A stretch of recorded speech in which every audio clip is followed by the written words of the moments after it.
Hello, friends, and welcome back to r/ProRevenge. When you park in someone else's pecan grove without permission, the consequences can hit you hard.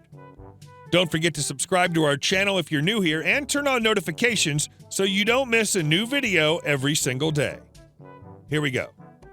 You can't park there. Okay, you can, but it'll cost you. My parents had this problem with a guy parking a tractor trailer on their land. He lives right across from one of their pecan groves. The grove has well-spaced trees, all in neat rows. The grass is mowed super short. The ground is really flat. It looks like an ideal place to put your rig if you don't know better. The ground is so flat because they use mechanical harvesting. Bumps and grooves can cause the machines to leave pecans laying on the ground. A 2-inch deep groove from a big truck like that can hold thousands of dollars of pecans and will until it's fixed. Oh, and you have to get them up by hand. It's a big deal when someone screws with your livelihood like that. So the guy parks there one time. They get it. He probably doesn't understand he's causing so much trouble. Dad goes down, explains the damage he's done, tells him the grove is private property and not to do it again. Dude, we'll call him Dude, agrees, apologizes. Dad goes home, fixes damage midweek. Next Friday, there's the truck again. Same spot. Dad, not about to put up with it this time, calls the sheriff's department. Cop comes, truck moves. Dad fixes damage midweek. Next week, no truck. 1 week later, truck is back. Repeat complaint for trespassing to sheriff. Dude claims he forgot. He drives over the road and his Home Depot, where his car is parked, is 30 miles away. It's convenient for Dude to forget because he saves his gas and time by driving his employer's rig and parking it on my parents' land. Also, he doesn't get nailed if his cab isn't clean. No other driver gets assigned his truck. There are plain motivations. Dude clearly does not forget every time he's home, but this is what he claims to the deputies sent out on the complaints. After 7 times the sheriff department is called, he finally gets a trespassing citation. No fine is levied. Drives his car 2 weeks in a row. Following week, truck is back. At this point, my dad has fixed the damage so often he's keeping a tractor and blade on the property so it gets done faster and easier. Calls the sheriff again. The sheriff himself comes out this time. Truck leaves. Sheriff comes to see my dad. Says the enforcement problem is that it's hard to explain to a court the harm when pictures hardly show any damage, and Dude always apologizes and moves the truck when deputies come. Says getting Dude for trespassing under those circumstances is going to be tough, but he's on this and will see it through for my parents, but his office is 30 miles away, not that many deputies to be out patrolling, etc. And then the sheriff, bless his little elected heart, says, but if there were something different, like a theft of services going on. The next day, signs go up on 80 trees in a row, 8,000 feet. They are 100 feet apart. Semi-parking, $500 per hour, prepay, violators will be towed. Dude doesn't pay the signs any mind. Dude does, however, pay the tow truck and deputy quite a bit of mind. Comes running and screaming, waving his arms as they're hooking up. Well, before my dad called to have him towed, everything was documented, including having the sheriff himself drive by and take several pictures of the truck parked with the clearly visible signs. Everything is put on hold while Dude's employer, who owns the truck, drives out. After 3 hours, Dude's boss gives up and writes a check for $7,800 to cover parking and tow truck fees. That actually covered the tow truck, all the repairs, printing the signs, and beer for about a year for my dad's Tuesday poker gathering. Salute. Dude, who still lives there, does not park in the pecan grove. His boss payroll deducted his checks for 2 years. That's such a good idea to put up that parking sign. Kudos to the nice sheriff. I can't believe the driver, after ignoring your repeated warnings, didn't think anything of the sign. How could he be so dense as to not notice it's clearly for him? And our second story. Make me look bad on the job? Well, we'll see about that. I worked at a clothing store in a mall for 1.5 years. It was not fun. But I was thinking back to my time there recently and forgot this golden gem of ProRevenge. So a new girl had just been hired, as many new people did in that job, and right away you could tell she thought she was hot crap. We're talking acting like a manager, talking how many hours she had, and the worst of all, she wouldn't shut up about all the dudes she was dating, and how much money she got from them was the most important part. To put it lightly, she was a cold-hearted bee who made everyone feel bad about their insignificant lives, as she put it. Here's where things go down. In our store, all the racks were milled steel bars, and hooks are really hard to break and really expensive. They could, however, be bent out of shape if enough heavy coats stay on them for long periods of time. Mrs. Hotcrap here thought it would be a good idea to impress the management by putting all the coats on the same rack using the milled steel bars instead of a circular rack that wouldn't warp. I protested, of course, as I'd been there longer, but she said, "I get paid more than you, so do what I say." She got hired as a key holder out of the gate, so she made $1 more an hour than I did.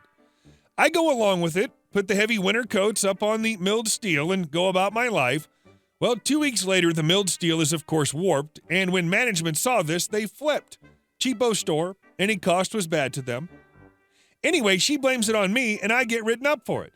Now, I refused to sign, so they gave me less hours, which also cut my pay. Because she lied, I was now making 50% less than before and had a formal written complaint against me. To say I was ticked off wouldn't even start, so I devised a plan to get back at her. You see, the drywall on the center pillars had sustained water damage for an early melt earlier that year, making them extremely soft. However, they provide some of the largest coverage of shelf space in the entire store, meaning basically a good 20% of shelf space couldn't be used. Now, the kicker is, Miss Hotcrap didn't know about this as she came in a week after it had happened, and to the naked eye, you wouldn't think the pillar couldn't be used as there were banners on it to try and hide the yellowing. I may have suggested what a waste not being able to have product on the pillars was, and how if someone could come up with a nice display, it would bring a lot of customers due to how people could see it from the mall main floor. We were just off the food court. Her eyes lit up. Now here's the thing. I was taking a small break to a nice snowy lake cabin the next day, and the people she had working with her were the manager or the temps who were not allowed to handle marketing and logistics, i.e. putting shelves / rack up on the wall due to their cost and the incident that got me written up. Now, I knew she wouldn't want the managers to see it because she wanted all the glory from it. She wanted to show to our 3 stores in the mall that her store was the best while the managers weren't around. So she, being with a temp and them not being able to put up shelving, put the heavy winter clothing on milled steel racks attached to soft drywall pillars. Within a week, the drywall on the pillars collapsed and ruined $500 worth of product. Now, she tried to shift blame on me, but I was away for the whole week, so it could not have been me, because obviously that can't happen if I'm in the forest hundreds of miles from civilization. So no dice there, and she promptly got charged with the repair, demoted to sales associate, and written up for what they finally realized was not just this one, but the one they wanted me to sign. The repair was $2,500 plus the $500 stock that got destroyed when 40 pounds of drywall came crushing down on it. But I wasn't done yet. You see, our manager, in our store specifically, was pretty chill, and she's still a personal friend to me. She had a group chat so we could talk off hours and keep up to date. Now, as I mentioned before, she wouldn't shut up about all the men she was playing and how the only thing that mattered was the money. And boy, oh boy, did she use the group chat to say a lot of this. Sometimes one of these dudes would come around and take her for lunch. Let's just say when she was in the back for a little while finishing something up, that I let them see the text channel if they promised not to let her know I told them. So often they'd go on their lunch date, and after 1 or 2 days, she'd be down a man. Finally, this boiled over when one of them took her phone, saw how many guys she'd been dating for money, and messaged all of them about how much of a lying cheat she was. After 2 months, her fountain of man money dried up, and now demoted to a sales associate, she didn't have the money to spend on all her lavish nights out or designer clothing. She eventually moved up to another store for more hours and stole money from the till, causing her to get fired. A fitting end to a backstabbing ice queen, I think. I eventually left that job after half a year later to pursue my current job. Like for any true narcissist, you just got to give them enough rope. Step away and watch. Beautiful. And our last story. Won't give me $20 off? Fine, I'll get $50 off instead. For reference, a long time ago, I ran a small mowing company in my neighborhood. I'd been saving up to buy a new mower to replace my current 16-year-old one. I went into the only Home Depot in my city that had a $750 Honda mower in stock. I originally found an associate and tried to get the floor model, but since they had one in stock, I couldn't buy the floor model.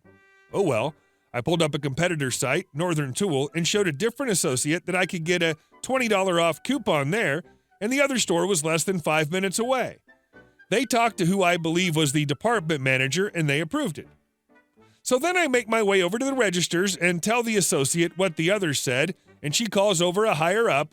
Enter Karen, haircut and all. Me. I was told by that associate that I could get $20 off because a competitor has it at a better price. Karen, in a part mocking, part baby tone voice, "No, that's a coupon. It has to be the actual price of the item. They don't know what they're talking about. I'm the financial supervisor." They say on their website they accept competitors' coupons. Me. Okay then, I'll just go put it back. So I do so and head back to the car.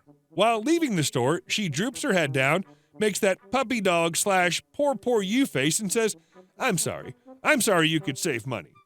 I wanted to flip her off so bad, I decided, you know what? She's not a manager. Let me go talk to customer service. So I go to the desk, and this is how the conversation goes. Me. Hey, I was trying to get $20 off a $750 mower. I was told it was okay by 2 associates, but then your supervisor over there said absolutely not. Customer service guy. Okay, let me see this mower. I can give you $50 off.